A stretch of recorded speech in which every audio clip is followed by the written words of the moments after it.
I want you to change a pitch of your voice and your intro. All right. Is really what I was talking about. Why? Because you're just like, it's sugar. I just want to see I want you to be enlightened. I want you to be excited about your business. I just want to challenge you in 2025 to give me a different Okay, intro. well then sometimes when you're lackluster, I feel like I have to make up for it. I'm not lackluster.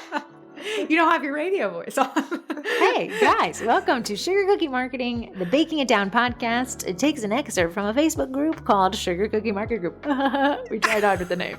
Anyways, join us weekly for some marketing nuggies and know-hows and things that help increase your business workflow with your bakery. I love that. I love that. It sound like you. Every year I rewatch Frasier. The Yeah. show, all 13 seasons, I think it is. Oh, great season. I'm listening. In 2025, I'm going to be letting my lips touch when I talk. Oh, you're going to enunciate. Enunciate. Well, then you're going to have to talk a lot slower because those lips are flapping in the wind. I talk really fast. Okay, let's jump into today's podcast topic. SMART goals. I know. You've heard about it. You know it. You don't need to know it again. But here's what I see happens in the marketing group. Yeah. And in the Cookie College. People say, New Year, new me, 2025. I'm going to get these goals. I'm going to get this bread. I see them waking up. I'm going to make this paper. And then their goals are gargantuan. And lofty. And we love that for you. Mm-hmm. Goals should push you. The problem is when the goals are so monstrous, it's hard to wrap your brain around them. The problem with, and if you listen to like the David Goggins type people, they're like, you only have so much bandwidth to make decisions, to try for something. And then the defeatist, the side of your brain that's like, we did not meet the goal, is so overwhelming, it just crashes you down. I want to say in mom's terms. Okay. Our mothers? You are being our mother? mom. Okay, when mom. you have a gargantuous, like, I want to make more money in my bakery business, or I need to get yogurt cups for the kids' lunches tomorrow. You see how that won? Yogurt's going to win. The yogi is going to win. That's an easy win, and my brain's going to want the yogi win. And then I'm going to be like, well, I don't even know. This, with regards to these big, lofty, undefined goals, is like, well, I mean, I did better than last year, I think. Yeah. So if you're like me and Heather and you can go get the yogurt win, you can go get the yogurt cups for tomorrow. Path of least resistance. Yeah. It's almost like your other goals need to be bite-sized like that. And when your big goals are actually bite-sized, then you're getting a lot more wins and you're making a lot more traction than you would be with these really lofty, enviable goals. If I said to you, I'm going to learn how to fly a plane, that's a beautiful goal. That sounds cool. But I have to be in the air eventually. Now, if I said what if I said my 2025 January goal was to research what it takes to sign up for the program? I would say you'd be more apt to be successful at flying a plane. Right, but I'm not flying a plane, so I don't get the big hoorah. You don't. But I actually make progress. Yes. And it's not celebrated like the big hoorah one, but it's the quintessence. It has to happen. It does. And it is technically, hoorah. If you think flying a plane, that is a step that's going to eventually, and it could be this year, and it could be in 5 years. But we have to do the small goal first, and the big goal will come in due time. Yeah, and when you focus and you love to say the big goals, the little bite-sized goals are always going to take precedence over the big goal because big goal is undefined. Right. So Corey just gave us an example: yogurt cups and flying a plane. So the yogurt cups is an easy win. My brain likes easy wins. I'm going to do yogurt cups. Plane is going to take a step back, and then it's going to keep taking the step back because yogurt cup type goals are going to keep entering. For sure. How do we compete with yogurt cup goals? We have to do yogurt cup plain goals as well, right? Yes. So now let's take it back to the bakery, right? Back to work. SMART goals. I do like the acronym because it helps us tighten the rope around a goal, but I think a lot of us still lose that it needs to be smaller. Like we're saying, like, okay, I want to make $5,000 more than I did last year. You did make, I want to make $1 million a little bit more bite size, but it's still too big. Wild, right? So SMART goals, the acronym is specific, measurable, achievable, relevant, and time bound. Nice. Delicious, right? That's great. All those stuff ingredients we've already known. In fact, I think we've done a couple podcasts. Yeah, we have. Now let's make it even smaller. Yeah. And that is, I want to say, I really want to get this baking fun. Those ingredients are a recipe for success. You need to get out of your system. I got it. Okay. So Corey said, well, we can't just tell him, make your big goal small. Bye. So she said, let me let my lips touch to each other. She said, let's come out with 6 versions of goals that are bite-sized. Yeah. And then we'll go through those. I dated this guy once, and he loved a big old goal. And he loved telling people about it. Yeah. And after you're with somebody for 10 years, I was like, this is pointless. This is all. I literally thought you were talking about dude number 2. Both of them loved a big goal. They like telling people about their goals. Dude number 1 was 10 years. And he would say, he would say this every year. I want to start a business this year. Okay. Oh, great. And then he would tell all these people and they'd be like clapping and happy. Yeah. Because who doesn't want to see someone start a business? Yeah. And then I remember we went to dinner with this more successful guy. And he said, what are you going to do this year? And my ex said, well, I'm going to start a business. And he said, what kind? He said, well, I don't know yet. He's like, then you're not starting a business. He said, you can't have an idea about starting a business and not know what the business is. The idea is so juicy. I love this. The ideas. And that's what Corey and I always condemn an ideas guy, because they're all the fun and glowy action, but never the small, bite-sized, miserable goals. Unfortunately, me and Heather are the miserable goal people. No. We won't say an idea that we don't think we could get done. Right, because we know on the other side of that, Corey's going to say, do you remember when you said you were going to do this? And you did this. Being a twin has been great and sucks. But it really helps. So I had said to my ex, who's Rob, I said, goals can start on Tuesdays. Goals can start in March. Mm-hmm. A goal can start at 3 p.m. You can just start them whenever. But he was like, no, it has to be on the 1st of the year, 1st of the month, 10 a.m. I want to say everything has to be. The world, entertainment, the news has primed us to be like, new year, new me. How could you not? It's delicious. It's like I get to close a check for someone. Yeah. And I have an issue. Why is there 365 days? It's such an arbitrary, odd number. Because we got 12 months and they're all fighting for about 30th or one day. Give me 300 days and let each month have something easy to run. So anyways, this 365 days ends. We almost have to act like we're new people. Rebirth. I'm not that person I was 2 days ago. Yeah. I am a January 20. Who is that? I don't know her, never met her non-touching lips before. I only touch my lips in 2025. Thank you, baby.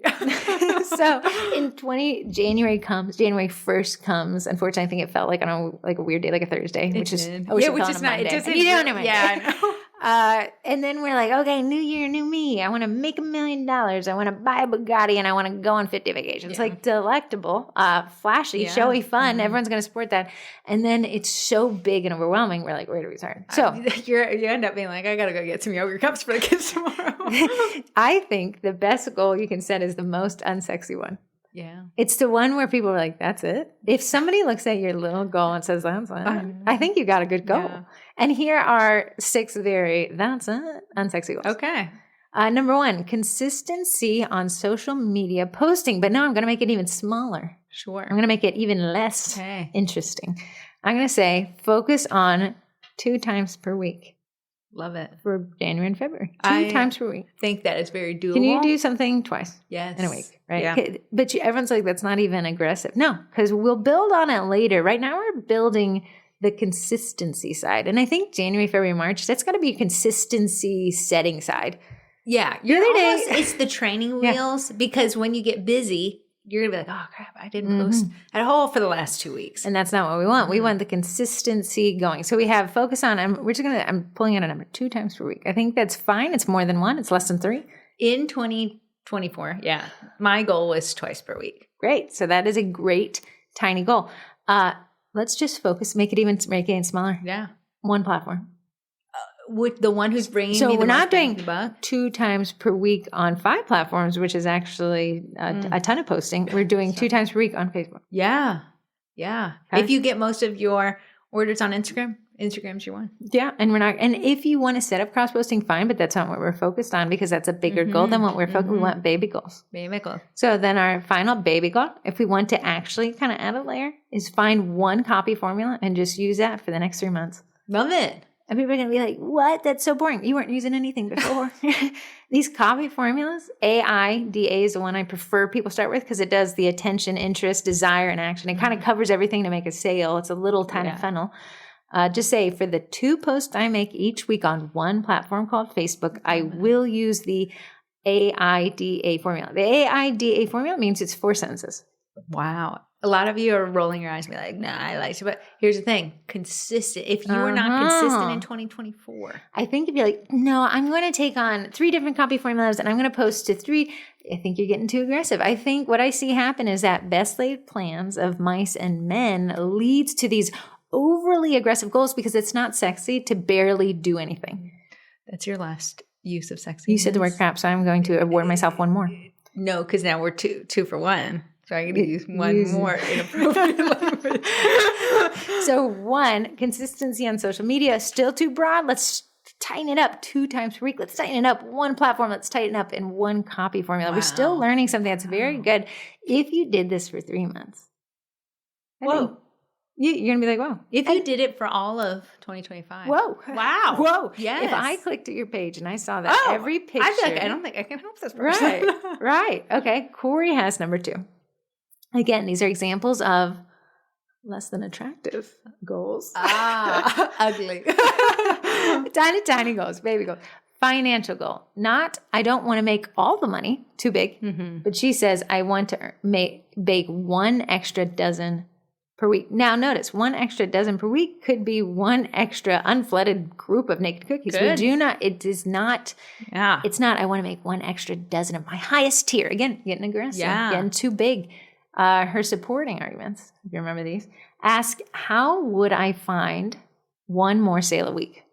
That's a very nice question because 1, I want to sell 1 more dozen a week is pretty. It's still wide. But we got to say, how could I get to sell 1 more dozen a week? And you're like, you know what? There's this community group that's pretty active. They do allow a sales post a week. That could be where I start focusing on my 1 extra dozen. The reason why I brought this one up is I saw a lot of people in the sugar cookie marketing group say, I want to make more money this year. Love that. But saying that it's so broad, it's very hard to track, and you'll get halfway through the year and be like, did I make more money this year? I don't know. Well, okay, so measurable. Now, 1 extra dozen per week is measurable because it's 1 more, but 1 more against what? Now, here's what we're going to do. We're going to go back to last year. Whatever invoicing software you use, hopefully it has an export feature. If not, you can take your little thingy and you can count on your screen. You're going to say, how many orders did I take in January 2024? Let's say each week you took around, let's pretend 2 orders. Let's say you baked 2 dozen. So we need 1 dozen more per week. So we're looking at 3 dozen a week and then times that by 4, right? Now on weeks where you took fewer orders, you can take fewer orders in that month. So while our goal is still pushing us, it's not overwhelming us.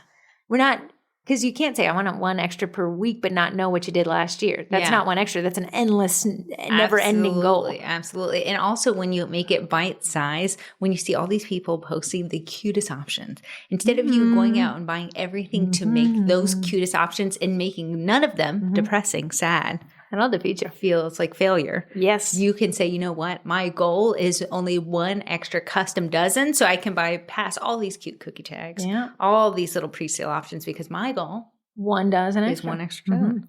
And maybe 1 dozen extra a week is too aggressive for what you've been doing. Then make it even more bite. Say 1 extra dozen a month. You are still exceeding last year if you do 1 extra dozen per month than last year. If you end 2025 with 1 extra dozen a month, 12 extra dozen a year, you will feel the success of winning a giant goal. You will absolutely beat your last year monetary goal. Yes. And but it's not aggressive. It is because it's pushing you from last year.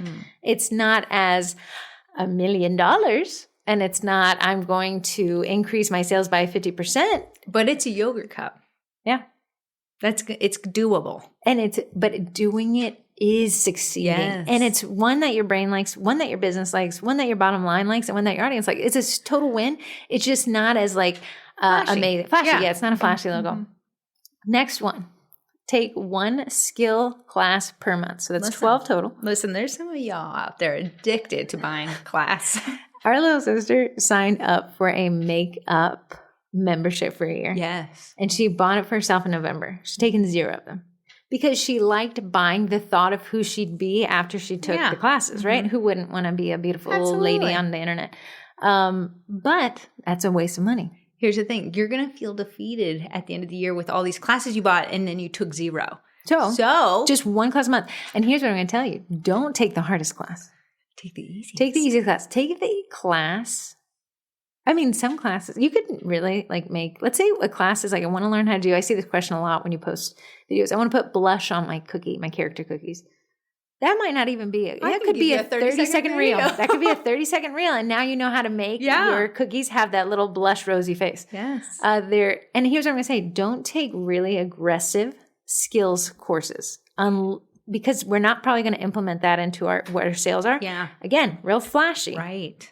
Some of these classes, fondant are so ornate. And wow. And to be able to post that you did that, delectable. Yum. But are you going to actually sell that? I don't think that you could work at a profit with the cost of the hourly rate. So while that class is fantastic and you may get a skill that you could implement there, how basic can we get this course? What basic course can we find for something that we're actually going to sell tomorrow?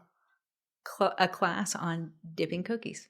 There. Super simple. It's actually cutting the complexity out of things. Not crazy flashy. A dipped cookie looks just like another cookie, but that's going to help you with your corporate orders for the year. It's going to help you take last minute orders for the year. It's going to help you have something in your freezer ready to go for a last minute order for the year. There you go. If you have problems with icing consistency, I would be in an icing consistency class. I wouldn't even look at the word fondant ever. Yeah. Yeah. Florals, never heard of her. Yeah. That's for when, again, we're not taking classes, and all classes are great and they push you and that's wonderful. We're not going to overly sell ourselves. We're not going to fly a plane type class. Yeah. What we're going to do is hey, here's a small issue I'm having. If I solve this issue with the course, I'll be a better baker tomorrow. Because I will say, when I get these orders, these last minute orders creep in, the first thing is my best laid plans. Like if I was I really am going to take this floral class this week. That's the first thing on the chopping block. If you have an Eddie printer in the box, they offer a free class. Nice. Go take it. That's a great one. Unlocking this 1 hour class, although it's awkward and you're talking to somebody, is the potential for streamlining more of your production. Yeah. Right? Some of these classes that we've bought, I only have 2 I've bought, not taken. You think about them for the rest of your life, though. Yeah, but listen, I've only ever bought 2, so I've taken 0. I have a 0% success rate.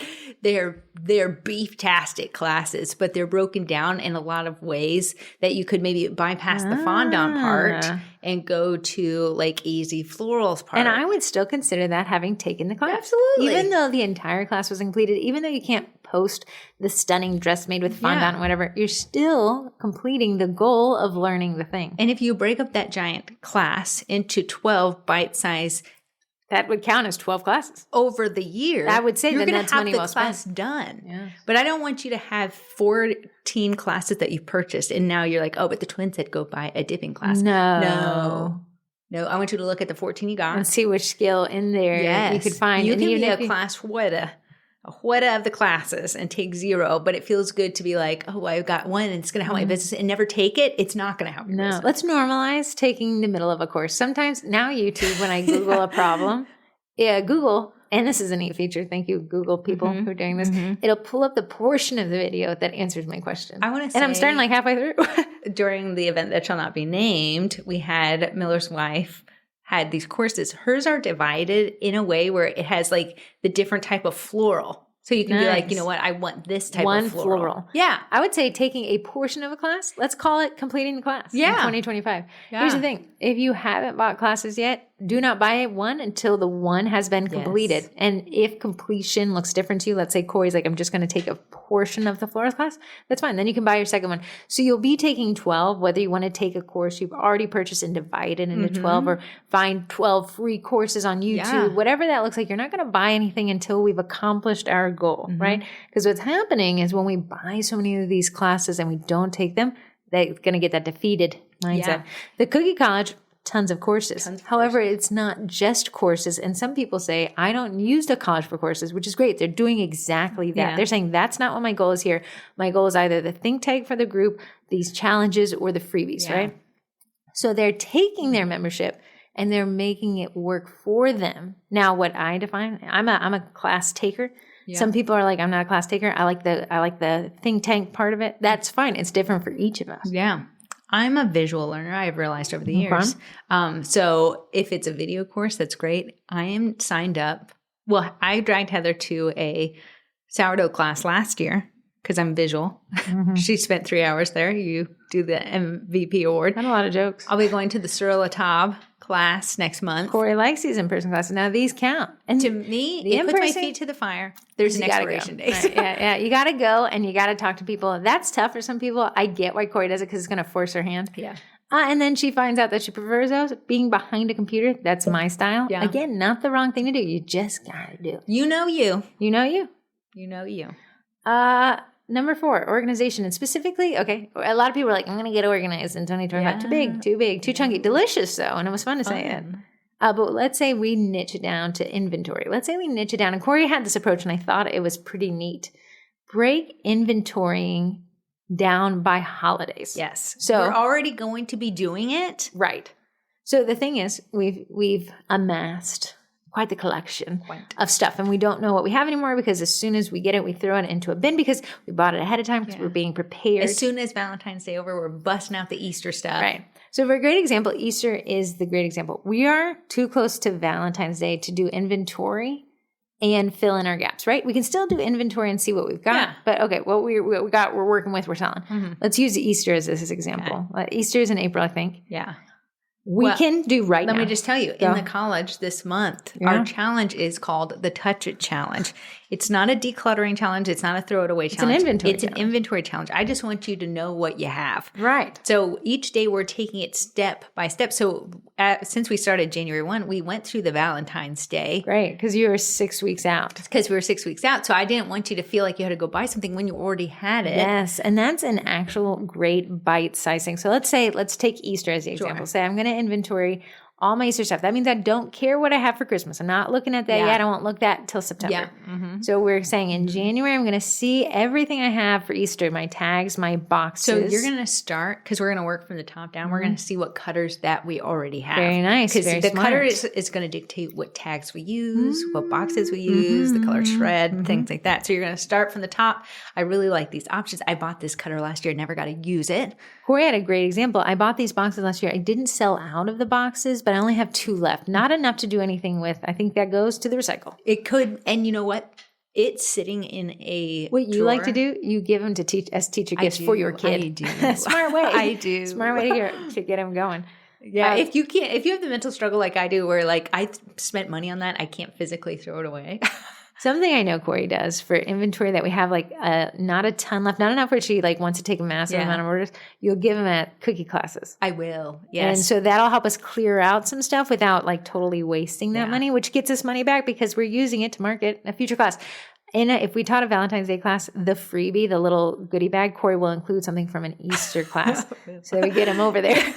Even to the point that Corey will say, well, I never use this cutter. So she'll give them to class attendees. Yeah, I'll let them. So one of the Touch It Challenge was piping bags. We have our favorite ones we use. There's ones that we really just pass on over. Mm-hmm. So those piping bags that I don't use, that I don't see me using, or same for you, one, we can use those for DIY kits. Mm-hmm. That's a great way to offload them or give them to class attendees or use them for class attendees for the piping bag. They're just using it for the one time they're having fun. It's not something you will use because you love the shape of whatever piping bag you're using. Yeah, I think it's important to not be afraid of the recycling bin. Yeah. There's also some great groups on Facebook called Cutter Buy Sell Trades. Yeah. BST. You can search them. There's about 5, and there's content being posted. People will buy anything. Yeah. They'll buy anything. So you can recoup some of that cost. Again, great business decision. Yeah. And in your local baker group. That's a good one. I see that happening there. Even if you're like, you know what, I don't want to toss it, but there's not enough to sell it. Giving it away, someone will take it off you, I promise. Right. So you can kind of recoup or at least get good karma. Yeah. From that baker that may save you in the future. Yeah. So again, organization, delicious, too big. Mm-hmm. Inventorying, delicious, also too chunky. Taking it by holiday, when 12 months, you'll have gone through and inventoried everything you offer. And like we're talking about inventorying your Easter props for photography. Mm-hmm. Like we want to know everything you have that goes to the Easter holiday. Because that one is prop central. For some reason, Easter and props. Adorable. The pastels, the eggs, the bunnies. I know, it's so cute. There's a lot there. And then, say, hey, I actually bought this and I don't find myself using it in my photography. Let's give it to the donation pile. Yeah. Because home goods, it's going to end up, and I love that we can donate things and they end up in thrift shops because it pays back into the thing. Don't be afraid to let it go. If you like to listen to the Minimalist podcast, they said if it's under $20 and under 20 minutes to get it, it needs to go because just treat Walmart like your closet. Right. You can always go get another one if the worst came to happen. True. My community group loves when I do Give It Away Wednesday. I don't know why they think my stuff is nice. For props, you're great. Those buy nothing groups would eat this up. I know. Yeah, because they love, it was my neighbor was outside. She's like, sorry, I just saw you posted, but I love your stuff. And hey, neighbor, do you want to bring it over? Maybe they'll find this podcast in the future and clear out their stuff. But for now, it's better. If it's better in another house, let it go. Yeah. And then knowing exactly what you have is so much more confidence inspiring. So when you go into Home Goods, you're not being like, oh my God, that's so cute. And you're like, oh crap, it was my second. I get another one. No, it's 2 for 2. No, 2 for 2. Yours is worse than mine. No, it's not. Please vote. But going to Home Goods, the props will get you. The cute decor will get you. Here's the problem with this whole thing. You buy the prop with the idea of the person you'd be on the other side of the picture. That's every cookie cutter I buy. You're like the baker I'd be if I took this class, the sales I'd have if I bought this cutter, the photography would look like if I just bought this prop. And the problem is we are the persons we're the same person that walked in that walks out of a Home Goods. Unfortunately. We just may be bogged down.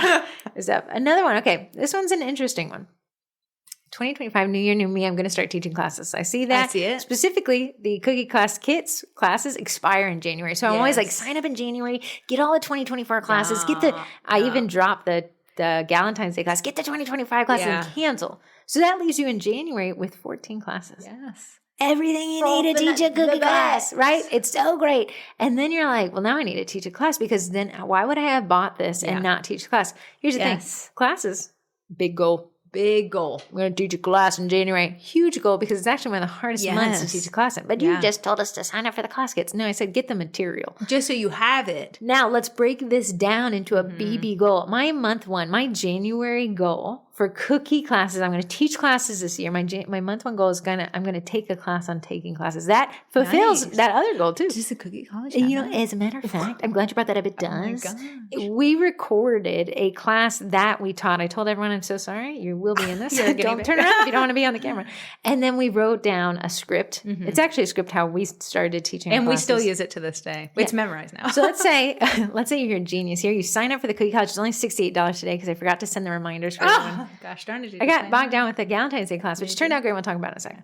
So let's say you sign up for the cookie college, $68. You take that course, you cancel. Okay. Also, but before you cancel, you download all the 2023 classes, class kits, the 2024 classes, the 2025 classes. Okay, you have now 26 classes.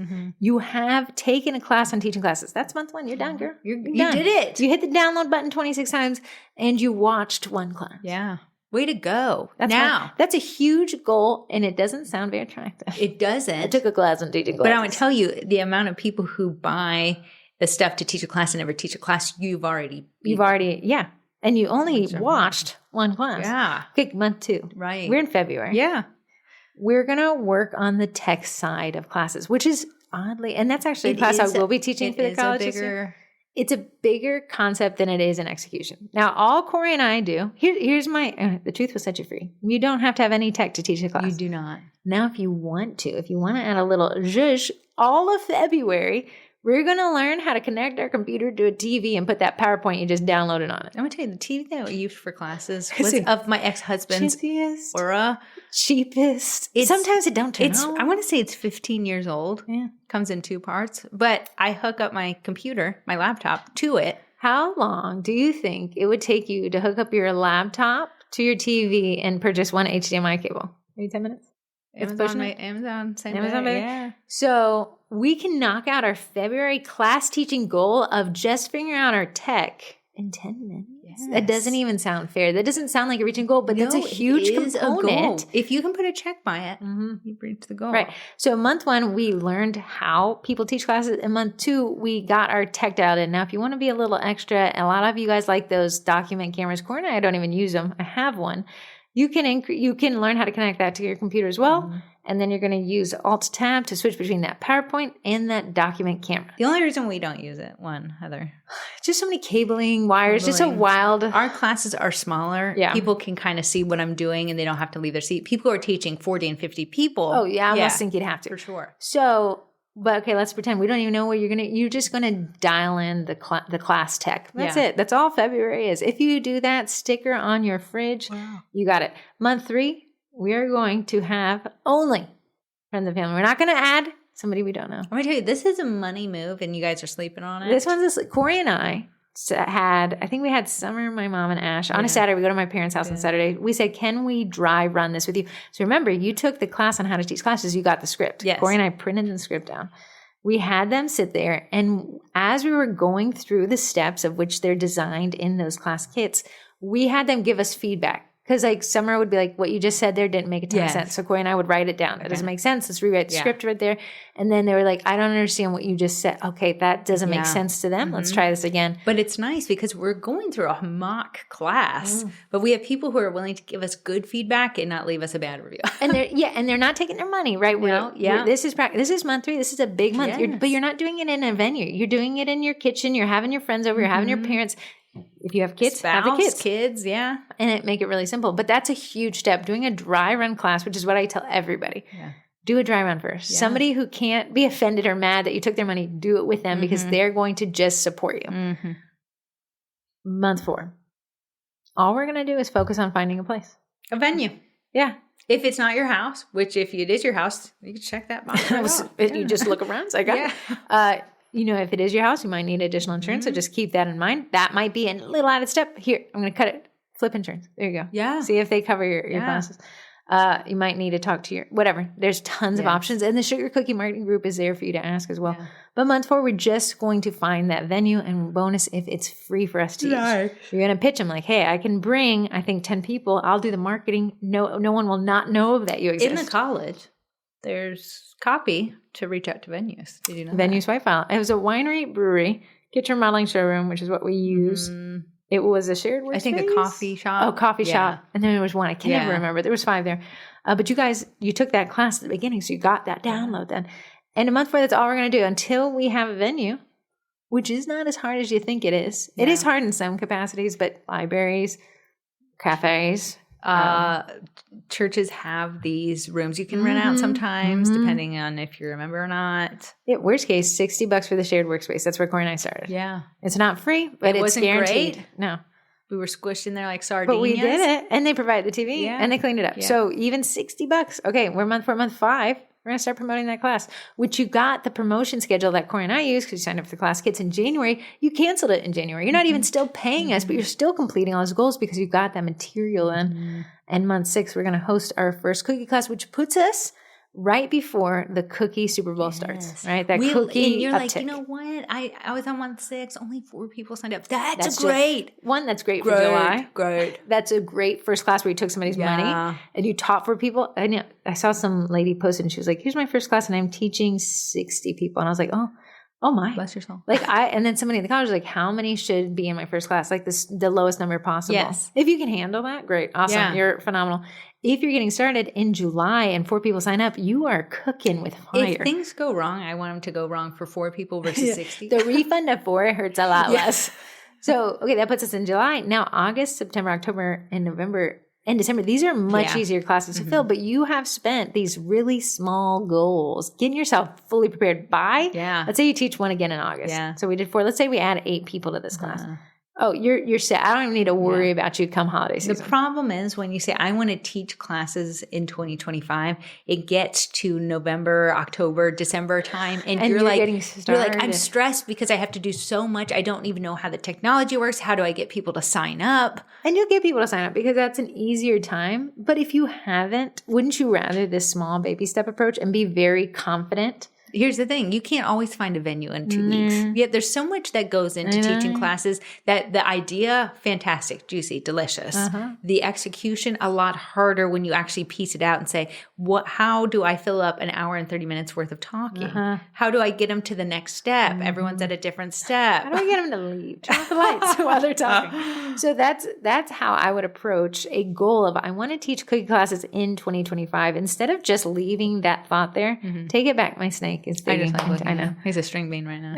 From the up sky to the down low. Oh, is he trying to do He's in the back and then he's coming back to He loves to hide behind the back. Okay, I have number 6 and 7. I didn't kind of nail these down, but let's brainstorm together, Corey, what these would look like. I want to do better photography in 2025. Oh, you did add that one, didn't you? Here's what I'd start with. Understand your iPhone. 1 month one. Yeah. Just understand it's got the pro mode, right? I know Androids do. Say, I want to go from automatic to pro mode. That could take, I know that guarantee you can find a free class on that YouTube. Yeah. You can even do food photography with an iPhone 13, whatever it is, your 16. Yeah. You guys is 20,201 edition.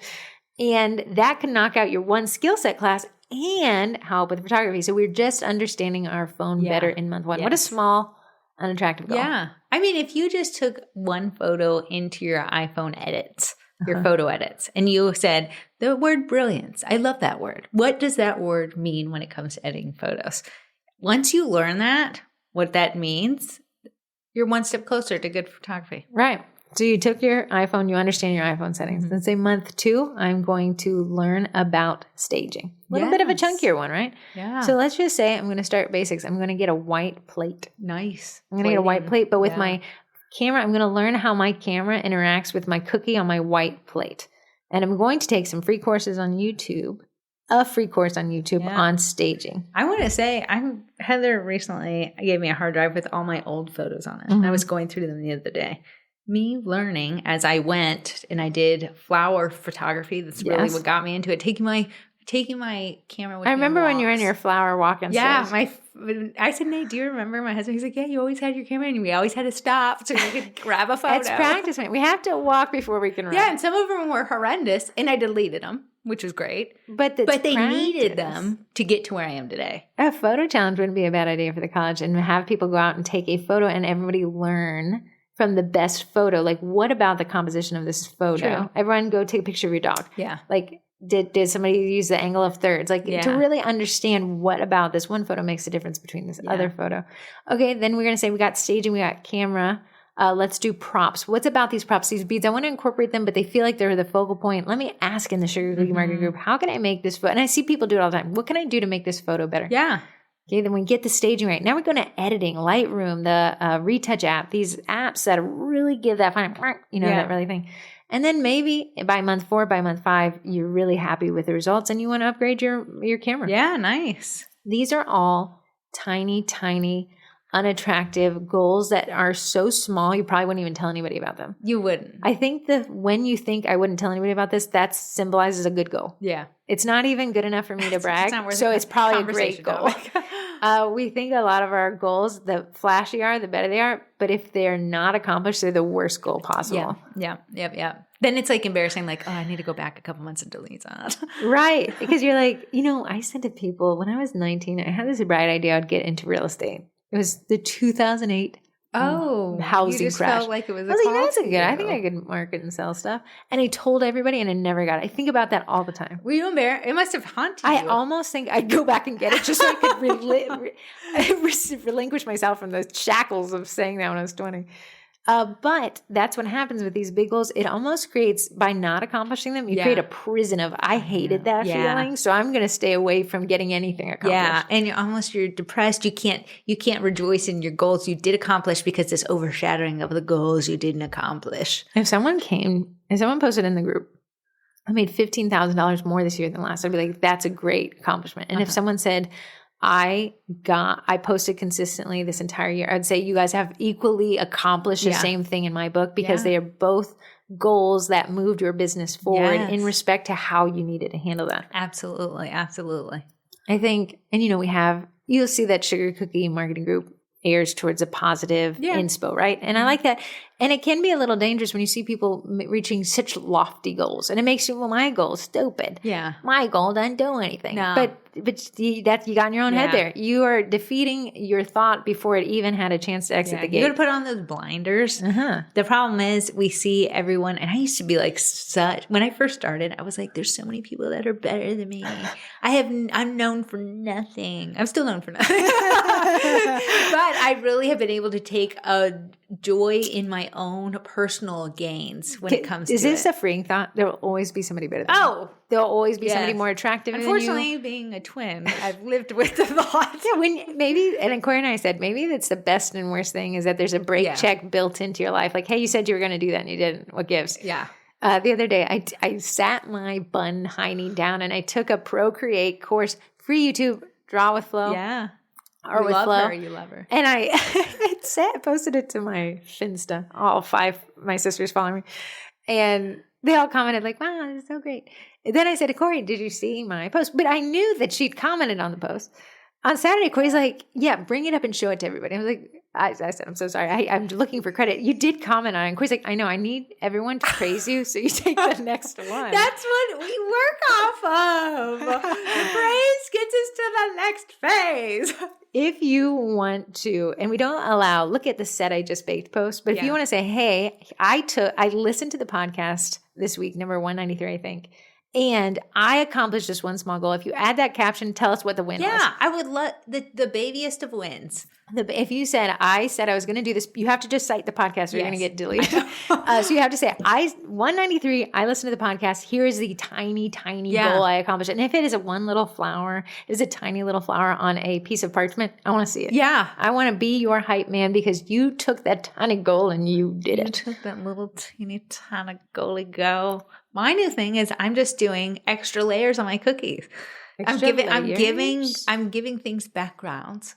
So if it's a seahorse cookie cutter, instead of just doing the seahorse on the cutter, I do a layer underneath with a corresponding seahorse on top.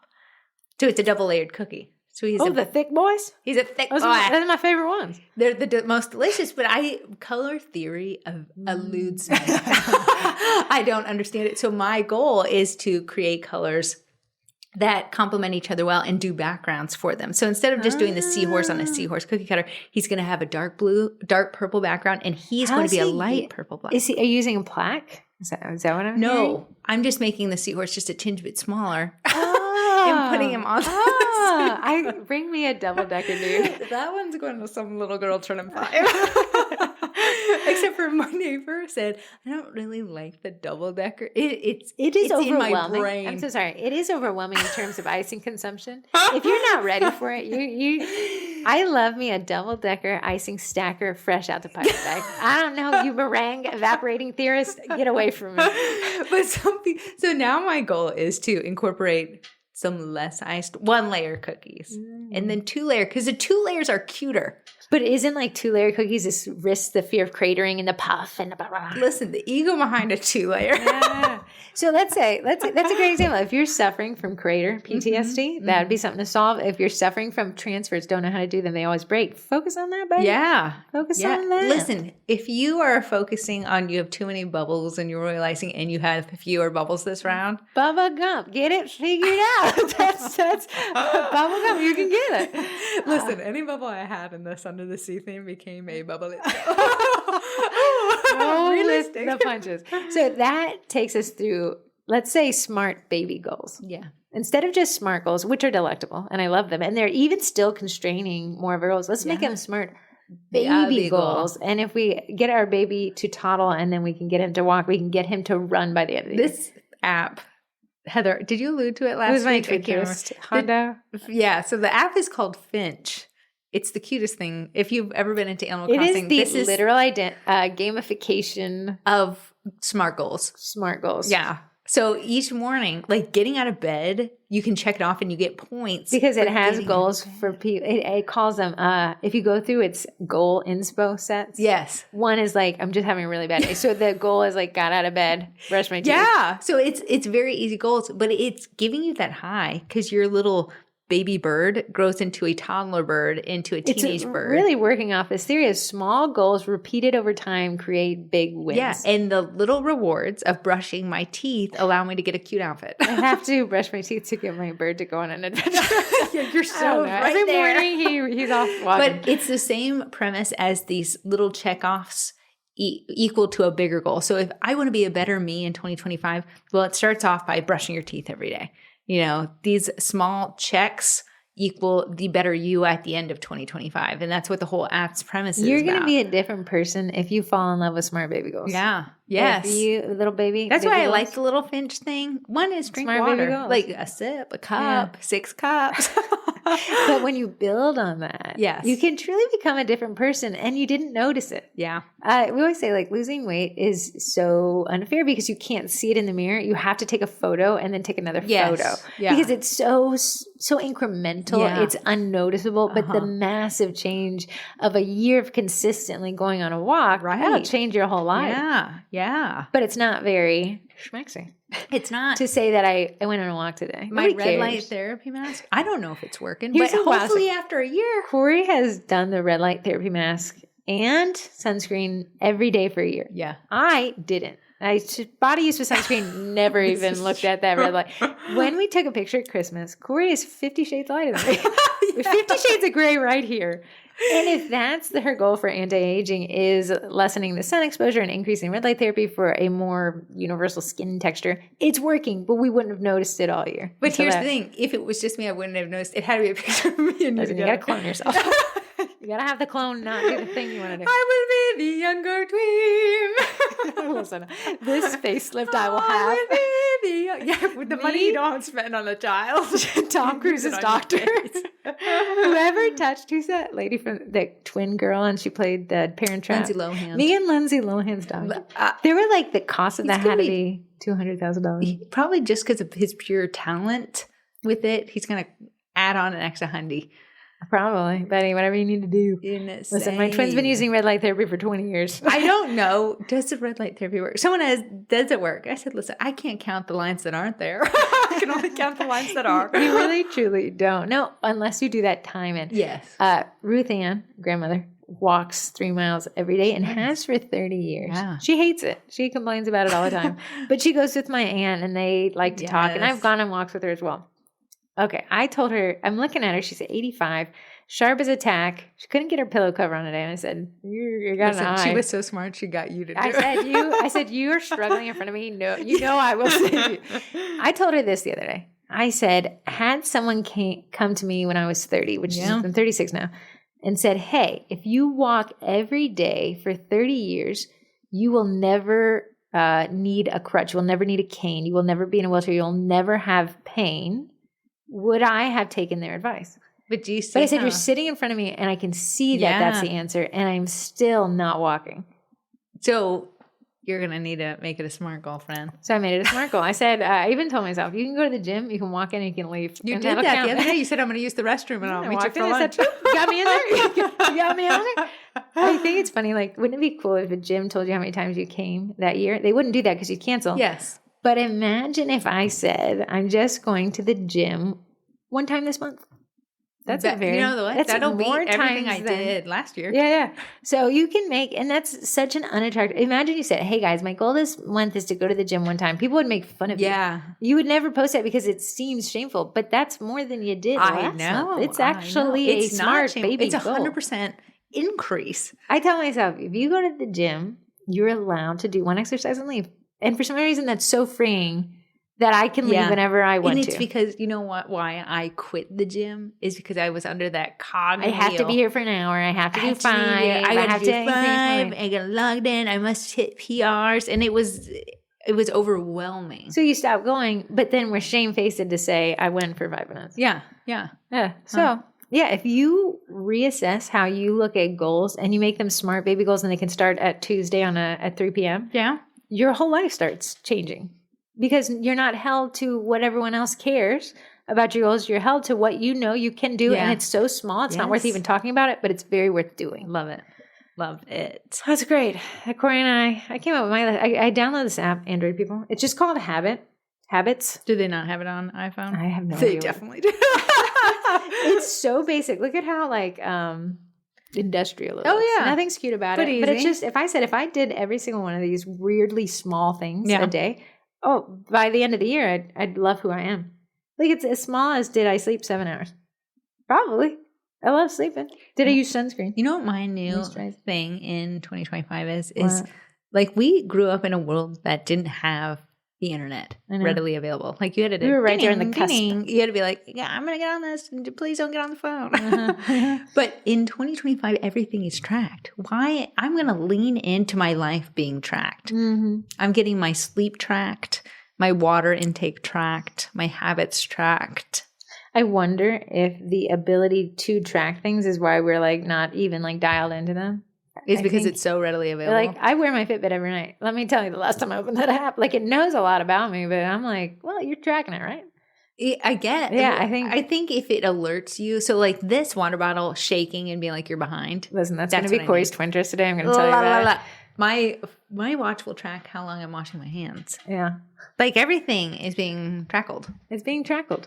Is it good or bad? If you utilize it, it's good. If you use it, well, it's tracking, so I don't need to care. I don't know that it's good. I'm good at competition. So just tracking my steps isn't enough. I have this app. I pay $1 for it. And it's me and I'm a dog. Yeah. What's it called? Pet walk? Step dog. I'm a dog and I'm racing other dogs and it's all 5 of us and someone's a winner and you get an extra dog bowl at the end of the week. Yeah. I love a good competition. Gamification works so well. Our brains are naturally predisposed to gambling and to that effect of winning or getting something when we achieve. And then Corey and I give our own little gamification. I'll tell myself, if you get this done, you can go get a burger. Yeah. Whatever your flavor of the month is, a burger is mine. I think I'm phasing out burgers now, switching to something else. You got the burger season? I got the burgers. I got the ones I wanted. It's like June, July. Oh, I'll get back to burger season. I need a February. I love a good burger. You do. Sometimes I get into oyster season. I know. I'm never an oyster. I feel like an oyster is coming. Sometimes we get into salad season. Love a salad. Yeah, and then pasta season really wrecks me. Umami, that taste of like Korean food. We have sushi. That's a nice little gem for me too. Keeps me going. Yeah. And then a chip and salsa never hurt nobody. Never did. Except for when someone said if you eat 4 chips or 2 chips, it's a tortilla. And tortilla are filling. I don't need that. If you eat a floury tortilla. They're different things. Once it goes through the fried process, they're different to me. Mentally, emotionally. Size-wise, no. So that is the smart baby goals. I really rethink. I would actually go through, if you came up with a list of goals for 2025, go through and audit them. Make them really, really tiny. Yes. Marketing nuggies. Yes. Make them small and then really spread out how long you're giving yourself to do them. Yeah, because we know life gets busy. We have best laid plans, but, yogurt cups arise. With the Procreate. And last year, my goal was take 1 Procreate course. I think it started as a day, then it moved to a week. So now I'm like, okay, scrap that concept. I said, do any amount of Procreate course. Smart. Every little day, even if it's 3 minutes, 6 minutes is my life. But if I do a small thing, it's going to get done. Yes. And it's going to get done in a way that's really easy for me to say, well, I did it. I can check it off. And at the end of 2025, when could you imagine if I actually did it? Little cute ornament, I think you made. What's an ornament? A bauble. A bauble. You'll love it. You'll love him. Somebody will be so proud of him. Yeah. So that is it. That is Ashley's where she's going to do one not anti-aging, but type of that concept once a month. So 12 things she's going to do. Like going and getting a laser peel done. And I said, hey, that's a great. It's going to look like our little sister. Chunk in the old bank account. I don't think she cares, buddy. Sometimes I ask, give me a recommendation for poor people. Not what you bought, Ashley, but what poor people would buy if they wanted to kind of get close to that. Yeah. Moving on. So we have the Cookie College. I said the price was going to raise on the 7th. I did. It snowed here. It snowed a lot here. It's a lot. To get 8 inches in DC. It's a little bit of a foot. Oh, really? Yeah. It's ridiculous. Sorry. Open mouth coughing in this environment.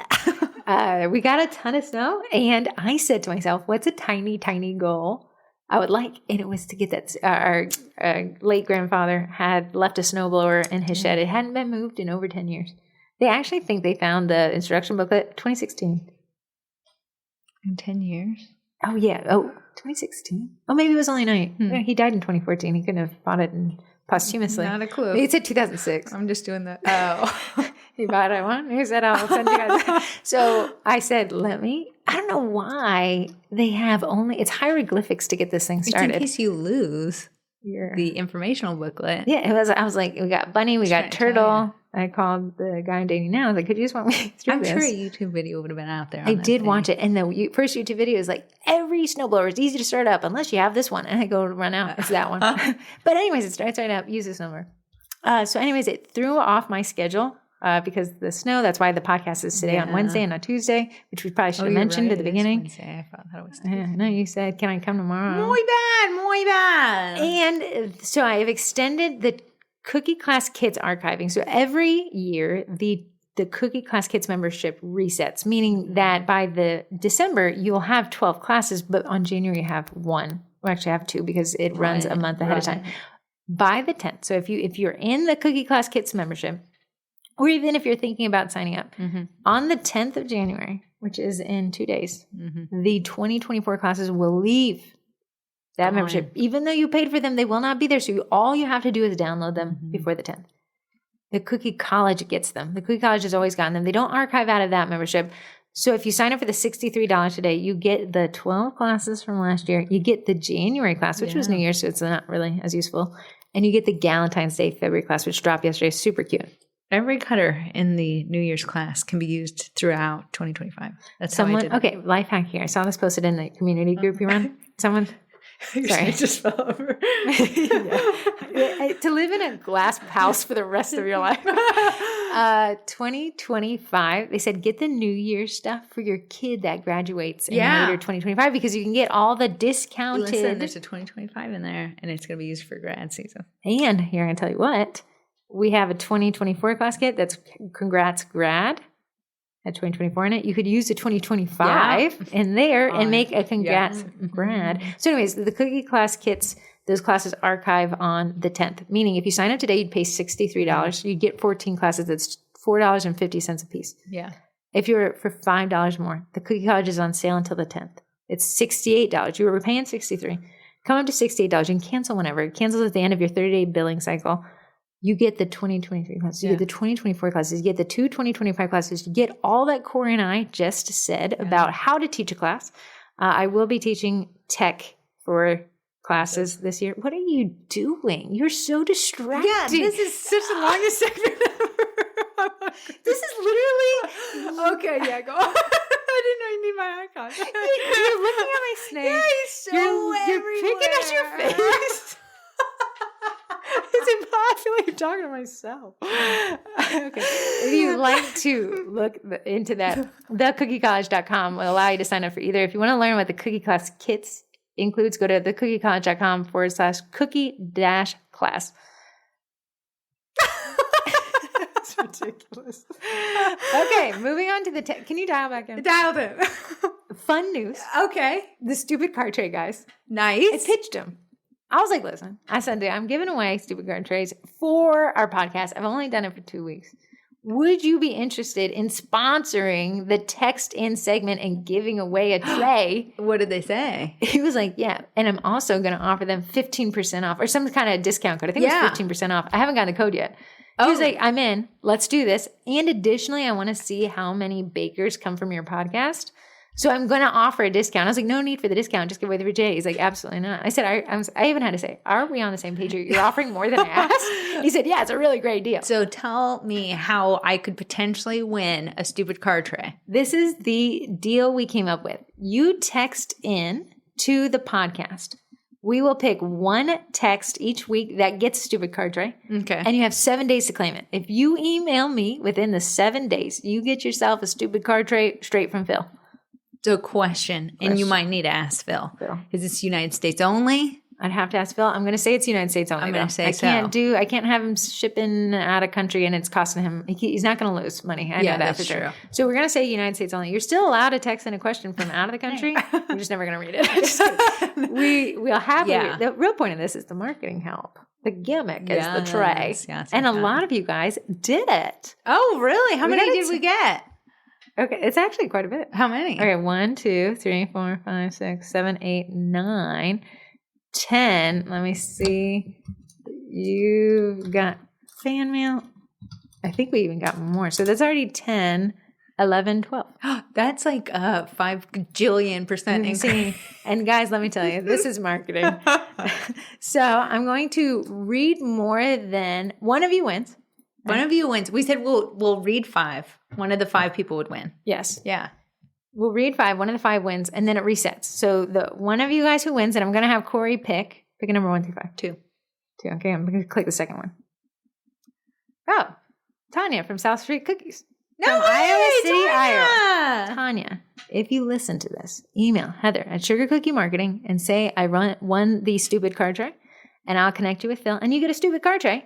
You just have to do it in 7 days. No exceptions. If you come in on the 8th day, I'm going to say, girl, I'm so sorry. I would be like, that stupid card tray would have looked good on you. Would have in Iowa City, Iowa. But here's the thing. Every week it resets. Corey's picking a random number. You could get it entered again. I will be contributing to the segment and texting in. And hopefully we need more texts. How do they text in? What's the number? It is 571-556-5644.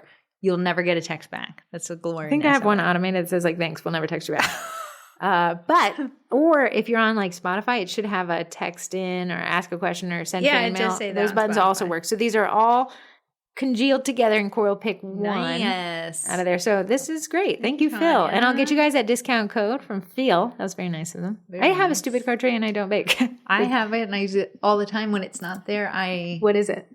What a stupid card tray is, it levels out the passenger seat of your car. So if you were to put cookies in there and they all kind of schwample to one side, we don't like that because it can really ruin the details on the cookies.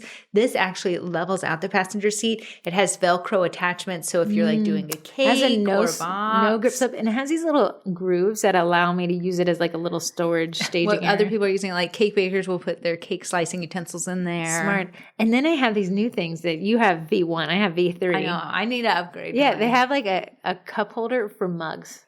Yeah. And it allows the mugs handle to go in there. Yeah, so like big Stanleys that don't really fit in your car's These cup bigger holder. Things, yeah. So I thought it was good. So here's the text. Hey, twins, this is Tanya from South Street Cookies. I was recently telling my husband, Mike, about the stupid card tray. So it seems like a good time to write in. That's hilarious.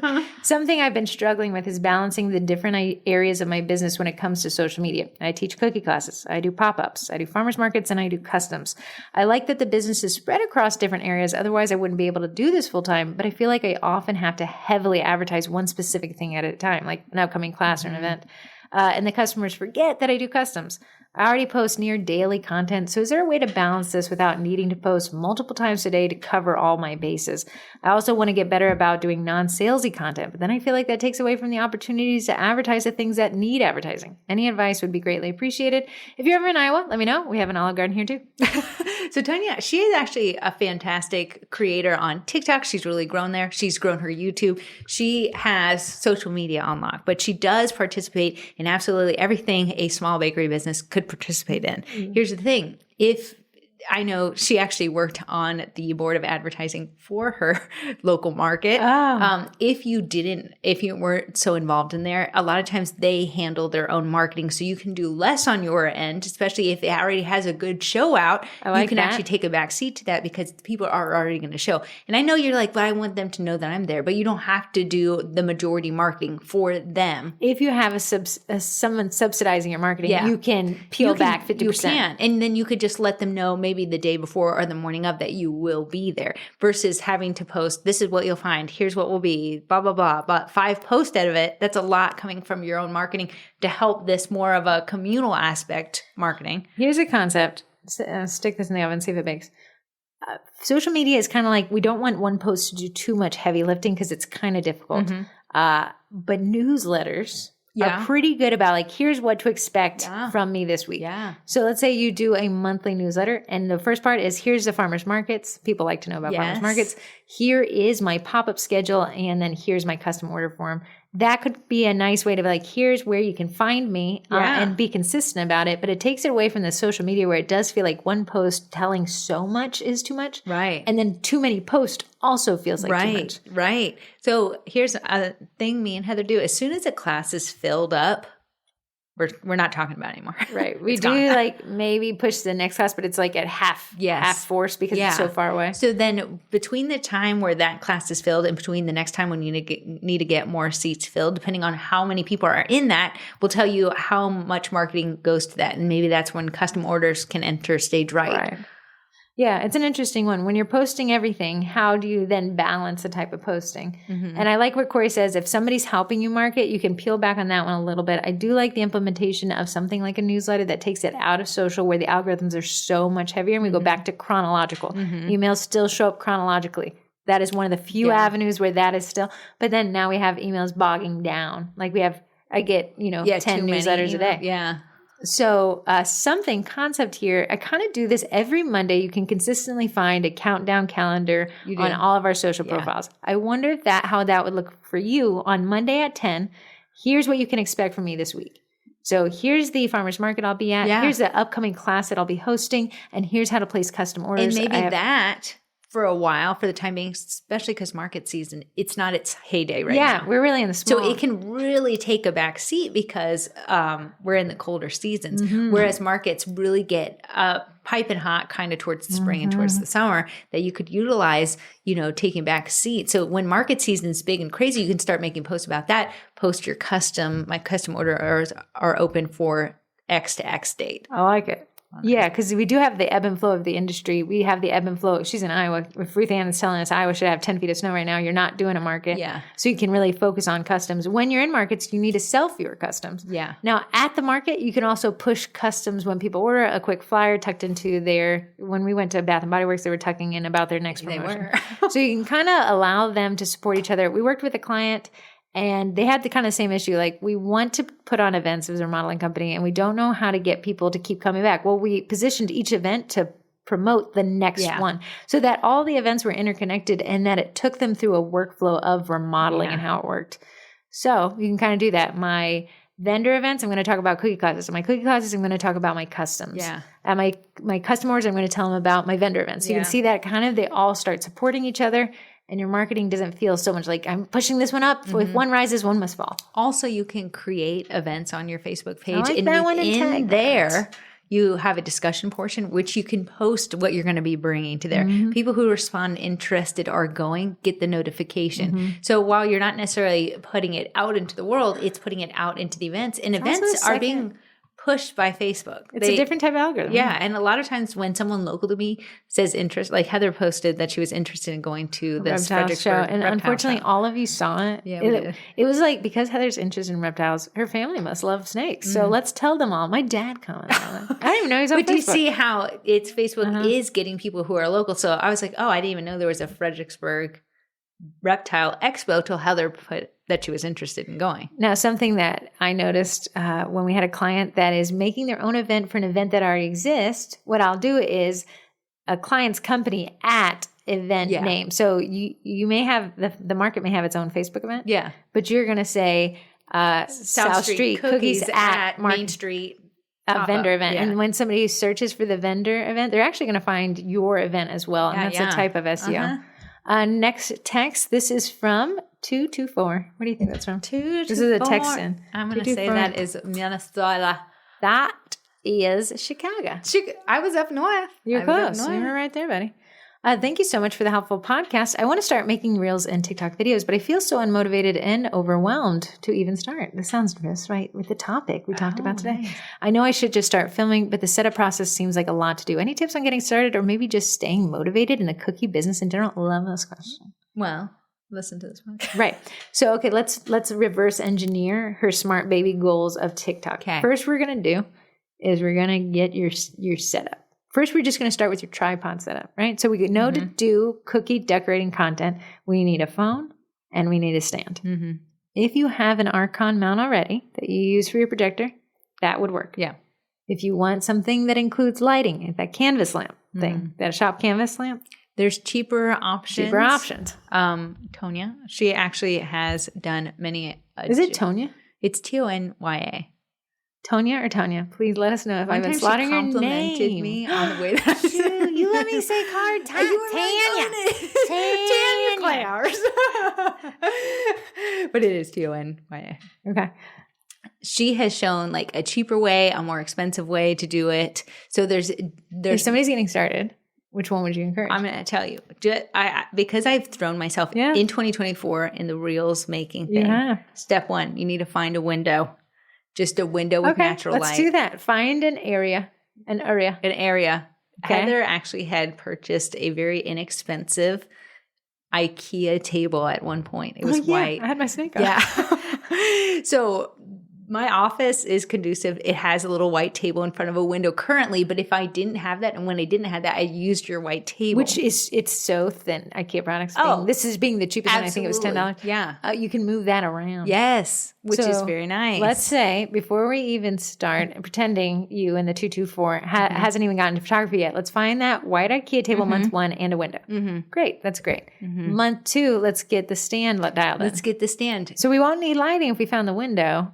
So I don't use any external lighting. You have a shop canvas lamp. Do you not use it? I do not use the lighting on there because it is, unfortunately, with royalizing, it's reflective. You will see a bunch of circles in your video. Fair. Yeah. Okay, so we got the light, we got the stand. You can get shop canvas, more expensive. They have some cheaper options. You can always ask about that in the group. Yeah. You can always edit via your phone, but there's apps that make it even easier. So let's say that's month 3. So we're filming content month 2. I know this seems like you're like, but I'm so far from producing the content. This is how you learn to produce content. Yeah, because I told Heather, I said, the reason why I'm not making reels is because it's too complicated. Yeah. But then I said, Heather, you know what? The reels that I'm going to make at the beginning look kind of trashy. They're not going to be my best work. Perfect. But content's king. Yes. So kind of getting it out. We want to polish it up. But let's say month 1, let me squish month 1, find a table, find a light source, find a stand. Okay, great. Okay. Month 2, let's start recording. We're not going to make anything with it, but we're going to create the content we'll be using later. Nice. You're going to hate what you first do. Yeah. But it's content, right? Your hand, your head is going to be fighting for the same space. Your icing bag. I've seen a lot of them. They'll clip the icing bag top to the nubs. Yeah. To really get it out of the scene. Yeah. And that's something that you may be like, this is my setup for videos. I would never do this otherwise. You're going to start practicing that setup. It's going to be frustrating. You're going to hate it. Yeah. You're going to have a lot of questions. Let's say month 3, though, we use the editing software if you want to use your iPhone to get started. But Corey says, let's cut out the iPhone editor and just go straight to CapCut. Isn't that what you're using? So CapCut is getting ready to be banned. It's not getting banned, man. Anyways, I do use InShot. There's Splice. There's InShot. There's CapCut. There's so many different editing apps. They all work relatively the same. So once I learned InShot, it was easy to go over to CapCut and learn that one because it was identical. Okay, great. So which one would you start with? If it comes down to pricing, so you might want to price it out. Which one? InShot and CapCut have free, but it says InShot at the end. If you wanted to not have their logo in there, you'd pay, I think it's $17.99 for the year. Not bad. Not bad. If you're going to say month, we're going to scream. No, but they did have a monthly if you wanted, but it was cheaper to do a year. Okay. So then by the 3rd month, if you're following the Baby Smart Goal Plan, you're producing content and getting it together, right? And you're being able to post that. Let's say you do, we want to post 2 times a month or 2 times a week with maybe 2 of those in a month. So 2, 4, 6, we have 8. Maybe 2 of the 8 posts are these reels. Yeah. And that is great. That is more than you've done in 2024. For sure. And it took you 3 months to get there, and it was baby step in the whole way. But you'll be able, by the end of this year, you'll be producing so much more content because you took the baby steps. And then I find myself being able to use things I made last year again this year. Whether I have to just refilm a voiceover, which I'm totally fine with doing. Corey gave me all her Reels content to now upload to YouTube Shorts. Granted, it's a year behind. Yeah. It's still content. It still is content. Right. People still might want to see the blush on the cheeks. Right. We're talking about cookie blush cheekers. Cheeker blush. Cheeker blush. 510. Is that local? 510. I'm going to give it North Carolina. You think? It could be. North Cary. San Francisco. Not even remotely close. Hi, ladies. Happy New Year's. Cheers, Mojo. I just joined the Cookie College and I'm going through the pre-sale lesson. Heather is walking us through job form, so I went to see Corey's job form to look at her finished example. I see that you don't have a website listed for Mixing Bowl Cookie Co. Why do you not have one? That is an interesting question. Interesting question. Here's the thing. I do have a website. It always leads to the job form. So if you're at the form, I don't want you to leave it. Remember when we said don't make your funnel long because people fall out of it? Corey wanted to increase her funnel because she only wanted to take the orders she really, really wanted. That is her own strategy. It is the opposite of what marketing is, but it's her. She likes to market. Then she likes to really really only select the orders she wants. I love making the sale. I hate making it. Yeah. So what we do, Corey actually does have a website, and I think I built it after that course, which is why you're not seeing it. But that website, when you go to her product section and you click order, I had a developer custom code in a line that sends them to the job form. Yeah. So that is a really longer funnel than it should be. In the world of marketing, the shortest distance from A being I want to place an order and B being I took your money, that increases sales. Now, Corey doesn't want to increase sales. She's extremely selective about the orders she takes. Here's the thing. I get orders when they come into my inbox after filling out that form. They're 100% ready to book. Corey said here, like we just went through a form the other day. She was like, I want them to go to the website. Here's what I want the website to say. I wanted this. And when they click here, I want them to see all this content. I said, this is going to drive down sales. And Corey's like, yeah, but the person who goes through this and tells me what they want, I'm going to know exactly what they want, how they want it, when they want it. I'll be available to take the order. They'll want the order then. And they'll know my pricing. Vetted. They'll be ready to pay. Right. That is not the most ideal marketing strategy. However, your business is your own and how you want to run it is your own. So yeah, Corey does have a website. It still leads to that form that you're seeing there. I know if you click to her form, it's been updated since then. More complex than my form will be fried out of my cold dead finger. Corey, listen, if I come in and edit your form, don't edit my edits. Don't touch my edits. Don't touch your edits. I love to click around and leave. Have you had any issues with the date override? No. Now they're filling out for we're now booking in May is the last one. It was open for April. Yeah. They're filling out. So you're getting we had an issue with Corey's job form that people were finding a way. Yeah. We had some dead dates they could not book, but they were able to still book them. And Corey's like, I'm not sure what's happening. I went in to her form. My mindset was not incorrect. Your mindset wasn't wrong. Apparently with job form, you can't tell it no twice. You can't do an overlapping Two no's truly equals a yes. In job form. So Corey said, I don't want this date range, and I don't want this date range, and those date ranges overlapped. Yeah. And it was like, okay, I guess she wants the date range. And people were able to book within there. So we took away the date range and tweaked some things. But that is a great question. That's a good marketing question. So Happy New Year's to you. You're in the right space. Last one. This is great. This stupid card track thing has gotten you guys going. Keep these texts coming. And these are all like real good questions. Really good questions. Yeah.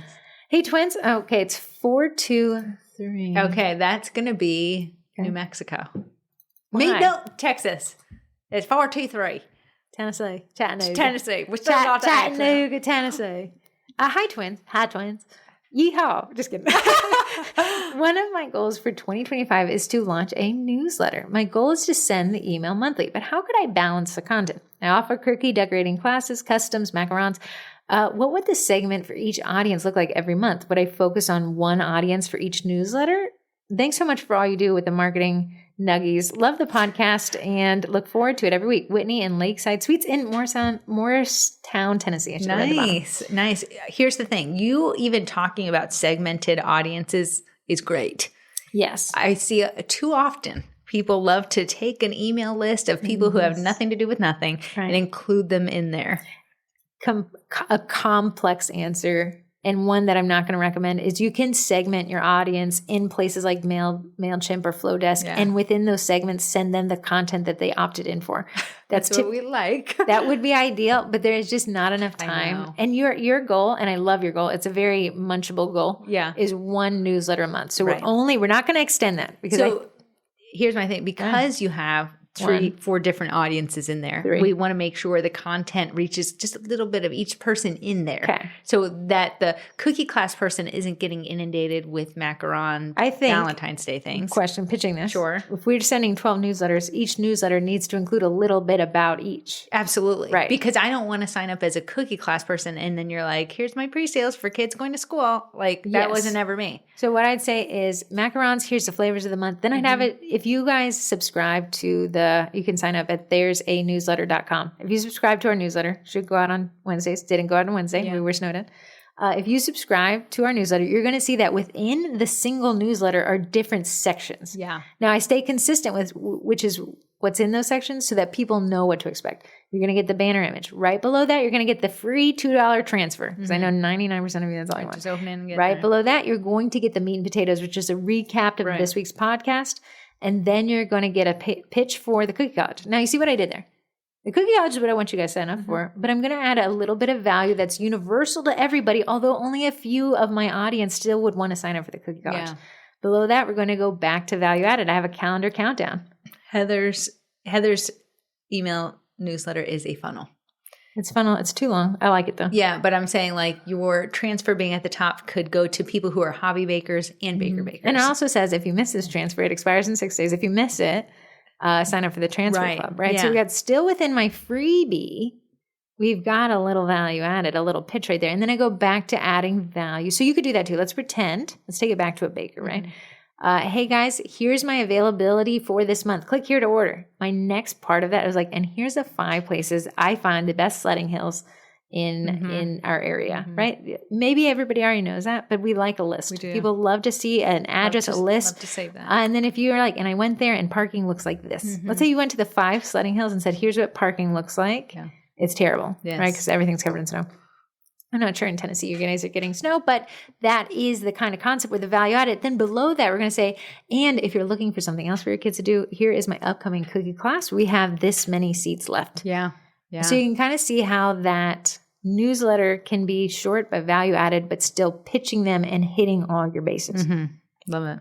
Love it. I love it. Moving on. Okay, go on. I'm just helping these other people. Okay. They helped that quickly? You helped them that quickly?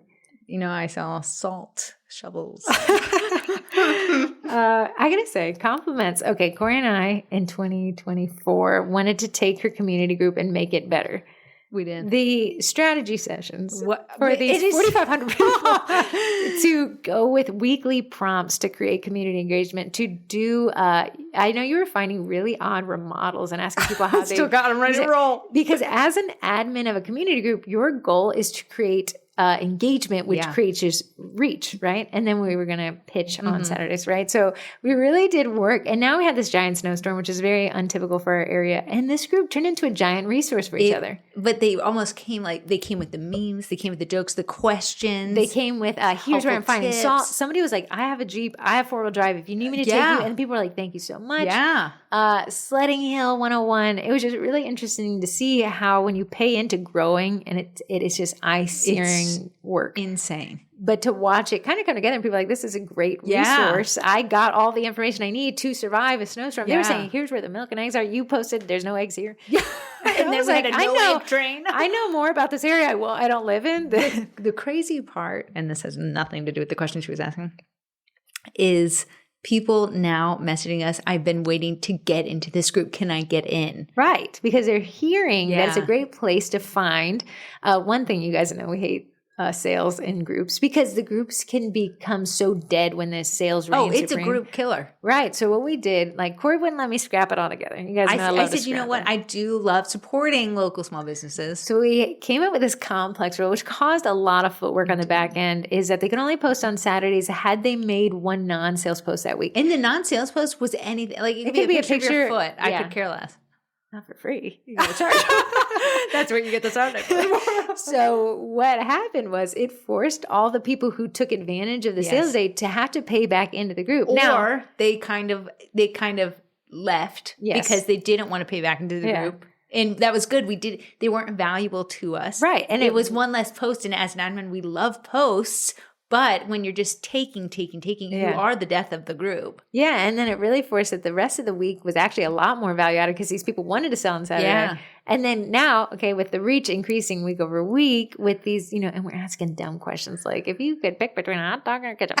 It was a little bit more interesting, but just that capacity. And I know people are like, why are you asking this stuff? Because my posts as an admin, I believe, reach more people. I do agree. Then as those people engage with my post, the group shows back up into their feed more often. Yeah. And that just keeps more you do that. Wash, rinse, repeat. You can't skip one step for the next step. No. Like before we ever had sugar cookie marketing, I was a silent, stealthy stalker on the internet. I didn't post anything. Because it's a scary place. It's a scary place. Yeah. So having these groups has really made me seem like an extroverted person. It's things I wouldn't care. Like, what's the app you're taking into 2025 with you? Great question. It was a curious answer. What was the question? What app are you taking with you? I answered it. And again, it's that community building thing is so strategic, especially when you're dealing with algorithms. Yeah. And when then, location is the only thing that's drawing you to we said, like, hard. at least with the Sugar Cookie Marketing Group, everyone has the same goal, increasing sales. So it's very easy to narrow it down. In community groups, the only thing we have in common is that you guys happen to buy houses. Your body is in a zip code. Yeah. So you have a lot more personalities without the same goal. But now we've narrowed down that the goal of the members should be, I want to use this as a resource. Yeah. And if it's not a resource, if it's a take, then we boot you. Yeah. I banned 3 people for just selling this week. What's funny though, in Sugar Cookie Marketing, people don't want to lose that access to what's trending and things. So you guys actually, a group of 50,000 follow the group rules better than a group of 4,000 people. And the reason why is 50,000 over 4 years of consistency. Yeah, but they're getting more value because we want to build our businesses and things like that. Your location, it's hard as value. Not necessarily valuable. The value of a community group, and this is, I'm sorry, we wax old about this every lunch. The value of a community group is that it's a resource when you need it. Yeah. It has to be a resource when you need it because it's been a resource all along, right? But the value of a valuable resource is feeling protected. I know. So we have the thing of like, I don't want to delete posts, but I have to when they don't match the vibe, but I want more content. You know, I know everyone's like, the twins don't let drama happen. Drama is easy marketing. Yeah. I love it because it's so interesting. It's enthralling. You can go back and forth. You can read the comments. Corey's telling me about this like sourdough drama thing. Yeah. I was reading the comments. I'm like, I don't even know sourdough, but I'm knee deep in this. As a marketer, that's a great way to get quick likes and quick reach, but it's a terrible long-term strategy when we want positivity. Yeah. Here's the thing. How you get them is how you keep them. If you get people who are hungry for drama, they're if you don't feed them drama, they're going to fall out of the feed. They're going to hurt your ratios because they follow you, but you're not feeding them. This girl was like, I'm going to tell you, I don't know, Nantucket guy. I don't know. I was just scrolling. So I was like, oh, I love to hear about relationship drama. I'm listening about Nantucket guy. I get 5 episodes in, and then the next one's about a shirt she's wearing. I'm like, unfollow. Yeah. I'm here for drama. Nantucket, it's not about, but how much content she can produce about this guy she's no longer dating. So that's why. And maybe we'll do a podcast on the value of a follow on a specific platform. We were talking about that. They said TikTok's followers are the least valuable in terms of conversions because they're so easy to get when you hit that one algorithmic lottery. Yeah. Here's the crazy thing. I see bakers and they're like, here's how to make royal icing. And it doesn't hit. But that video I know took you probably 9 hours to make. So then you're like, let me just dance a little with the drama. Drama's an easy dance partner, let me tell you. But the problem is you'll get followers, but you'll get people who like drama, not people who like baking. Yeah, I know. And it's, it's a strategy. A little bit of drama, a lot of drama, no drama at all. Right. We're the no drama mamas. It's just too hard to maintain. This is what I said to Corey. I can never be friends with the people in the groups in this Lakeridge group, right? Because I have to be bipartisan. If I like somebody more than this person, I have to enforce the rules the equal. Because how unfair is it to the new person or the person breaking the rules that I allowed even a whisper towards? And that's why I think, unfortunately, with other community groups, they do show favoritism. How can you not? We're humans, for sure. And if somebody came in, like we said to you guys, like if you want to grow in a community group, add enough value. The admins can't help but like you. Yeah. But then when you go to break a rule, or your feelings get hurt when you feel like you've gotten buddy with the admin and they've denied something that you did. Right. So my twin twist is that let them book. Yeah. Let them, at the end of the day, don't see me and Corey as like, well, they just don't like me. That's why they deleted my post. Oh, no, I like you a lot. And thank you so much for creating content in a group where it's kind of hard to get content. That one got too close to a rule, though, and I've got to enforce the rules or I'll have 50 other people thinking that they can do that. It's not about you. It's about the group as a whole and my coming across as fair to everyone who gets too close to the rules. Right. Why are we talking about this? I have no idea, but let's go because I'm starving at this point. Okay. Let's go to the group sponsors. Without the sponsors, we would not have this podcast. AE Core Backers rebranded to the Backers Co. I know some of you guys from the event that shan't be named did pre-orders, but they ship in February, right? So there must be some new stuff dropping. I do want to say and we've because the podcast didn't happen yesterday. She ran a 25% off yesterday for everything. You got to get on her newsletter because you just never know when she's in the mood. It was it was just a newsletter, 5 hours only. So if you go to the Backers Co, sign up for a newsletter. Sometimes she'll just get a wild hair and run a discount on certain products, which is a great way. I'm a discount boo by trade. And finding the discount code. But AE Core Backers rebranded the Backers Co code Sugar Cookie Singular. Sugar Cookie. Yeah. To get 20% off. However, sometimes she runs at 25% off. Yeah.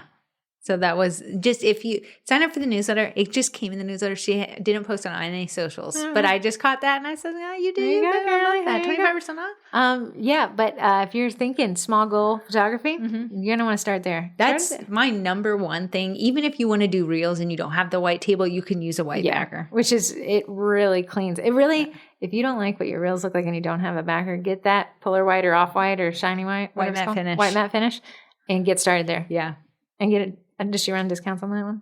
That's included in the 20% off. Yeah. Yeah, get that at 25% off. And that's, you got one backer. Don't get crazy.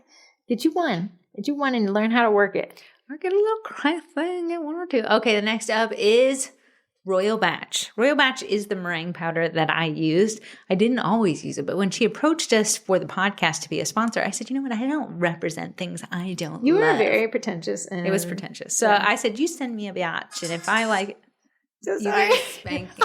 You get a big spanking. You've been distracted this whole time. I was nervous on silent. The sound was on.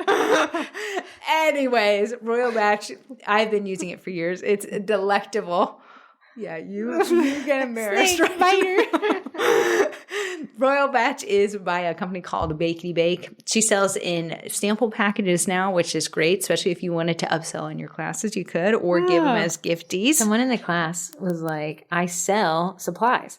Yeah. Wouldn't it be more professional not to rebag a Ziploc of it and do the little packet? Yeah, because they're cute. Add your 20% and they're branded. on top of it. It was adorable. Yeah. So she has it in the sample packages. I want to say it's 1 or 2 ounces, a 1 pound bag, or a 5 pound bag. If you use the code TWINS, you save 10% and really cuts off on shipping. So it's really, really nice. I use Shop Pay. So Shop Pay gives you points. I don't understand Shop Pay's points. I don't either. But it's almost like using... When I go to buy something, it's like, you owe. What am I owing? I thought I won. So I thought no, it will say like $40 towards. I feel like they overcharge. I do like Shop Pay filling in all my details. Shop Pay is almost like those, fetch apps where you're buying through their specific thing. So you get a discount because you're buying through them. Shop Pay also fills it. It works. It's integrated with Shopify. Oh, it's genius because I don't have to memorize one thing. It's dangerous. Let me have to find that 3-digit code. Don't give me that. If you have Shop Pay, the odds that I'm going to buy from you so much higher. I saw Shopify is running a major ad across Spotify, and it was like the Shop Pay app increased checkout by 50%. I agree. Because it's just I need to have to think about and that goes back to that funnel. Shop Pay decreases the checkout funnel tremendously. It does. But I have bought her stuff off Shop Pay, which is very nice. So you got a little point. I got the points off, so it even saved me even more.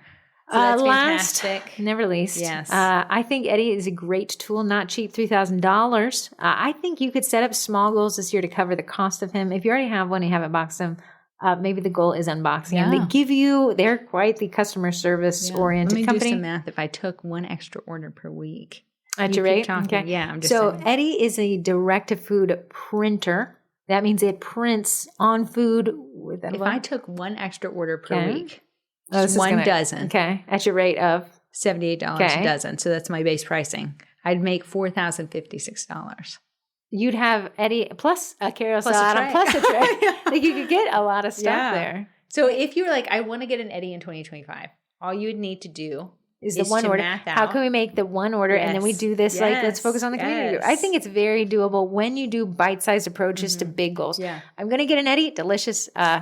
Scrumptious. Love to make that big post and tell people. And then everyone's like, oh, I'm so happy for you. But not saying that and still doing the small steps. Yeah. Guess what? Instead of saying, I will be getting an Eddie, your post will be, here is the Eddie that I got. Yes. And that is a great way to firm up a lot of the corporate orders, a lot of those last minute orders. Corey will tell people, listen, I can't take your order, but what I can do is I can print. Here's what that would look like. And they're like, how do I say yes? I just want to tell you how I utilized Eddie yesterday. Really? Someone had silver dots on the background of a number 1 cookie. And the customer said, I would love if those were snowflakes. Okay. And I said, you know what? I can do a gray snowflake. Went to Shutterstock, bought, printed the gray snowflake, took my silver metallics, brushed it on there. The weird Eddie ink, the edible ink, attaches to like metallics perfectly. So it's a great way to add metallics in a perfect designated area. Yes. Do you see Shutterstock sold to Getty Images? Yeah.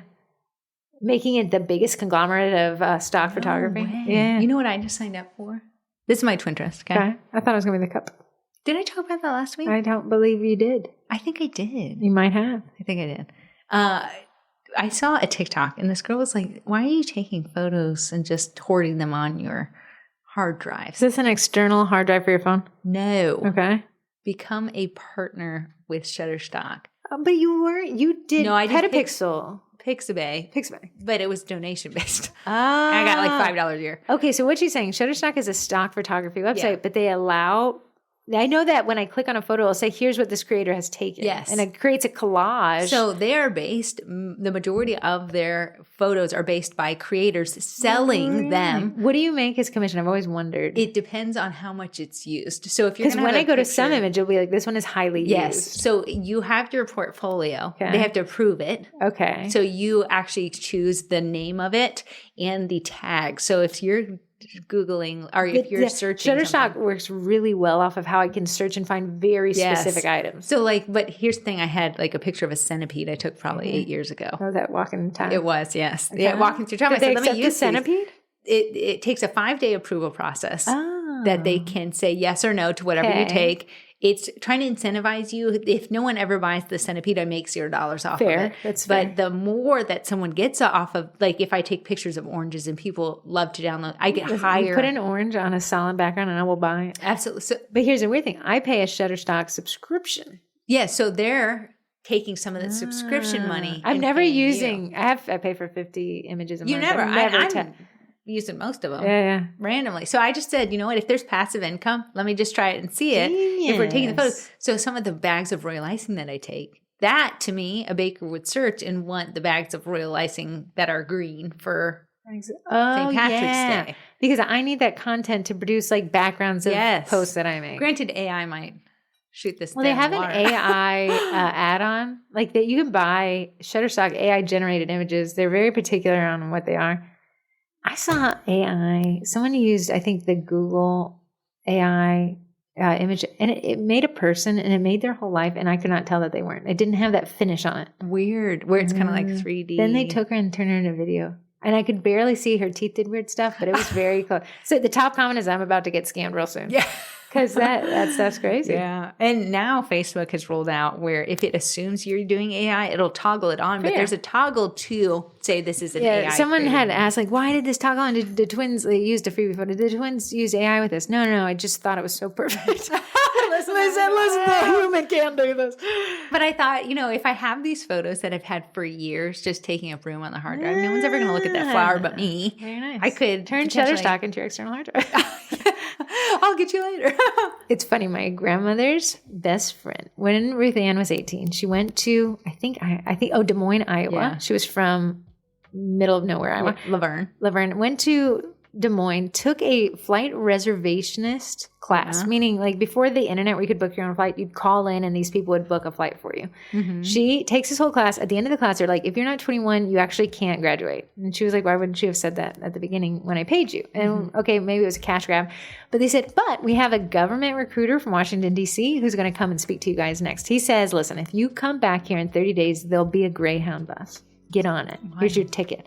So Ruth Ann says, I want to go, but I don't want to go by myself. A random lady in the class raises her hand and said, well, I'll meet you back here in 30 days. Back in this day, you're not calling people to confirm details. They show up at the bus stop. Both of them happen to actually do the thing. Yeah. They get on the Greyhound bus. It takes them to Washington, D.C., where they become fast friends, work for the Pentagon, back where the Pentagon had no security. They're walking back to a burger joint. 3 dudes pull up behind them and say, girls, you want us to get you a burger? They end up marrying 2 of the men and then having the same age kids. They had best friend had 4 and then Ruth Ann had 3. And we're fast friends watching each other. Okay. Fast forward, both of their husbands passed away. Darlene moved down south to Georgia. She comes up to visit. They haven't not seen each other in 10 years. She comes up to visit, and they take all these pictures. Why am I telling this story? This is your twinnerist, and I'm just going with it. It was very interesting to me, Darlene. No, here it is.